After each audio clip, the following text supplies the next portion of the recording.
আরেকটা প্রশ্ন সেই সাথে, আমরা দেখেছি একাধিক প্রার্থী নিরাপত্তাজনিত কারণে অনেকে গানম্যান নিয়েছেন সরকার কর্তৃক। সেক্ষেত্রে আপনি আসলে এরকম কোনো নিরাপত্তাহীনতায় ভুগছেন কিনা এবং গানম্যান নিবেন কিনা? বিসমিল্লাহির রহমানির রহিম। আমি প্রথমেই মহান করুণাময় আল্লাহ রব্বুল আলমিনের কাছে সন্তুষ্টি প্রকাশ করছি, ওনার কাছে আমার কৃতজ্ঞতা প্রকাশ করছি, আল্লাহ রব্বুল আলমিনের কাছে শুকরিয়া জ্ঞাপন করছি যে আজকে আমার মনোনয়নটি বৈধ ঘোষণা করা হয়েছে রিটার্নিং অফিসার করতে। আলহামদুলিল্লাহ। আমি এই মনোনয়নের পিছনে আমি কৃতজ্ঞতা জানাই আমাদের প্রয়াত আমাদের দেশনেত্রী বেগম খালেদা জিয়ার প্রতি। আজ থেকে 2 দিন পূর্বে তাকে আমরা জানাজা করে মাটি দিয়ে এসেছি, কবরে শায়িত করেছি। আল্লাহ রব্বুল আলামিন যেন ওনাকে জান্নাত দান করেন।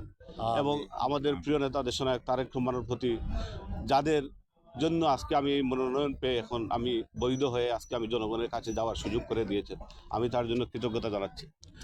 আমি আমার এলাকার জনগণের কাছে আমি ধন্যবাদ এবং কৃতজ্ঞতা জানাচ্ছি, যাদের যাদের অক্লান্ত পরিশ্রমের মাধ্যমে দিন যাবৎ প্রায় 2 দশক 3 দশকের মতো এই এলাকায় কাজ করে আজকে আমি এই পর্যায়ে এসেছি। মানুষের কাছে গিয়ে ভোটের চাওয়ার অধিকার অর্জন করেছি। আমার বিয়ানীবাজার গোলাপগঞ্জের জনগণের কাছে আমি চিরকৃতজ্ঞ এবং চিরঋণী। আমি একটি কথা বলতে চাই যে আজকে আপনি বলেছেন যে নিরাপত্তার ইস্যুটি, আমি নিরাপত্তা দেওয়ার মালিক একমাত্র আল্লাহ রব্বুল আলামিন ছাড়া পৃথিবীতে আর কেউ নেই।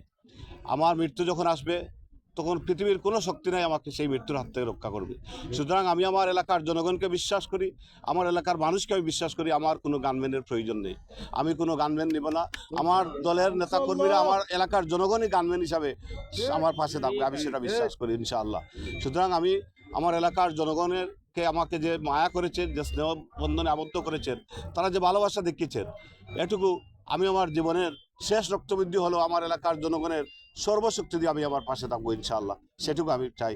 এবং পরিশেষে বিয়ানীবাজার গোলাপগঞ্জের সকল স্তরের জনগণের কাছে আগামী 12ই ফেব্রুয়ারি যে নির্বাচন, সেই নির্বাচনে আপনাদের মূল্যবান মতামত দিয়ে অবহেলিত এলাকাকে একটা আলোকিত এলাকা হিসাবে গড়ার জন্য আপনাদের রায় প্রত্যাশা করি, ভোট প্রত্যাশা করি, আপনাদের দোয়া প্রত্যাশা করি, সহযোগিতা প্রত্যাশা করি। ধন্যবাদ আপনাদের। এবারে নির্বাচনের একটি বড় অংশ হচ্ছে নারী এবং তরুণ ভোটার। এবং আমরা দেখেছি যে বিএনপি বাবু যেমন দেশে ফেরার পরে সারা দেশে ধানের শীষে একটি গণজোয়ার তৈরি হয়েছে। সেক্ষেত্রে তরুণ প্রজন্মের ভোটার এবং নারী ভোটারদের প্রতি আপনাদের মেসেজ কি থাকবে? ধন্যবাদ। আমাদের নেতা তারেক রহমান দেশে আসার পর যে গণজোয়ার তৈরি হয়েছে, কারণ আমাদের নেতা তারেক রহমান 31 দফার কর্মসূচি দিয়েছেন, তার মাঝে প্রায়োরিটি বেশ 7টি। এর মাঝে মহিলা এবং তরুণরাই 1 নম্বর এবং 2 নম্বর অগ্রাধিকার পেয়েছে। এবং আমার দৃঢ় বিশ্বাস উনি দেশে আসার পর থেকে ওনার যে কর্মসূচিগুলা আরও ব্যাপক আকারে জনগণের কাছে প্রভাবিত করছে এবং জনগণ সেটাকে সায় দিচ্ছে। এই মহিলাদের জন্য ওনার যে ফ্যামিলি কার্ড, তরুণদের জন্য যে ভবিষ্যতে ফ্রিল্যান্সিংয়ের প্রশিক্ষণ সহ বিভিন্নভাবে প্রশিক্ষণ ইনস্টিটিউশন, আপনার ভ্যাকেশনের ট্রেনিং ইনস্টিটিউশন করে সেটাকে এগিয়ে নিয়ে যাওয়ার জন্য যে কার্যক্রম তিনি শুরু করেছেন, ইনশাআল্লাহ সেটার মাধ্যমে এদেশের মহিলারা এবং তরুণ সমাজরা উপকৃত হবে এবং আমরা এগিয়ে যেতে পারবো, বাংলাদেশ এগিয়ে যাবে, সেটা আমি বিশ্বাস করি।